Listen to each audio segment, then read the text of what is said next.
क्रमांक 9च्या लढतीकडे पुण्याचंच लक्ष लागलेलं आहे. संपूर्ण पुणे जे आहे, तर ते या प्रभाग क्रमांक 9च्या लढतीकडे बघतंय. मला वाटतं परत आपण त्याच्यावरती बोलायला हवं, की अमोल बालवडकरांनी ज्या पद्धतीने रान उभं केलेलं होतं आणि विशेषतः भाजप निष्ठावंतांना मागे सोडतं किंवा जे भाजपचे स्वतःचे आहेत त्यांना मागे सोडलं जातं आणि आयात उमेदवारांना घेतलं जातं.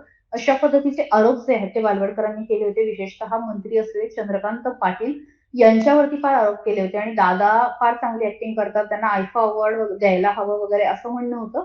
कारण त्यांचं असं म्हणणं होतं की विधानसभा मला लढवण्याची इच्छा होती आणि त्या पद्धतीने मी कोथरूडमध्ये स्वतःला नॉमिनेट केलं होतं. मी कोथरूडमध्ये उभा होतो. त्यानंतर मुख्यमंत्री फडणवीस यांनी मला फोन केला, भाजपच्या वरिष्ठ नेत्यांनी फोन केला आणि त्यांनी सांगितलं की तू माघारी घे. आपण तुला चांगलं तिकीट देऊ, तुला अजून एक तिकीट देऊ आणि तुझं कल्याण करू. अशा पद्धतीचं प्रॉमिस दिलं होतं असं त्यांचं म्हणणं होतं.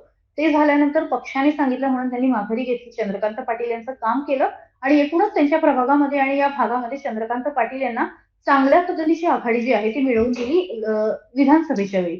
मात्र त्याचं फळ हे असं दिलेलं आहे का भाजपने? त्याचं फळ म्हणून भाजपने कुठेतरी अमोल बालवडकर यांना उमेदवारीच नाकारली आहे का? म्हणजे पुढे जाणाऱ्या प्रत्येकाच्या पंख छाटले जाणार आहेत का? असा त्यांचा प्रश्न होता आणि त्याच प्रश्नाच्या अनुषंगाने त्यांनी खरं तर भारतीय जनता पार्टी आणि विशेषतः आमदार पाटील आणि त्यासोबतच खासदार मोहोळ यांच्यावरती टीका केली आणि ती टीका जी आहे ती अगदी सुरुवातीच्या काळात झाली निवडणुकीच्या. त्यामुळे संपूर्ण महाराष्ट्रामध्ये ते चित्र तयार झालं आणि अमोल बालवडकर हे फक्त नगरसेवक नाही तर ज्यांचं तिकीट नाकारलेलं आहे त्या सगळ्यांचा आवाज आहे असं बोललं गेलं आणि म्हणूनच खरं तर अमोल बालवडकरांची जी प्रभाग क्रमांक 9ची लढत आहे ती मोठ्या प्रमाणावरती चर्चेत आलेली बघायला मिळाली. ती तुम्हाला मुद्दे सांगणार आहे. अगदी एक अर्ध्या सेकंदामध्ये मी थोडंसं पाणी पिते आणि त्यानंतर आपण परत बोलूया.